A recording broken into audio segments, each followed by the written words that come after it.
Nagsipag-alisan ang maraming mga Pilipino ng kanilang mga bahay sa takot sa nagpapatuloy na wildfire sa Los Angeles sa Estados Unidos. Umabot naman sa 400,000 ang bilang ng mga bahay at negosyo ang apektado na dala ng sunog. Nagresulta rin ito ng kawalan ng kuryente at komunikasyon. Sa panayam ng Star FM Iloilo kay Bevelyn Dubal, Star International correspondent sa nasabing lugar, sinabi nito na dahil sa sunog ay nagpapanik ang mga tao maging ang karamihan sa mga Pilipinong naninirahan doon. Aniya, marami na ring Pilipino ang pumunta sa ibang lugar. Napag-alaman na halos 2 araw na nagpapatuloy ang nasabing wildfire na nagresulta ng pagkasawi ng 5 tao.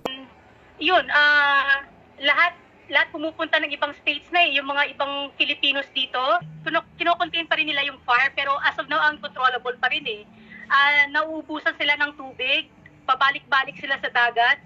Pero nauubusan talaga ng tubig. Para sa Bombo Network News, ito si Star DJ Neo, nag-uulat para sa #1 and most trusted radio network in the country, Bombo Radio Philippines. Basta Radio, Bombo!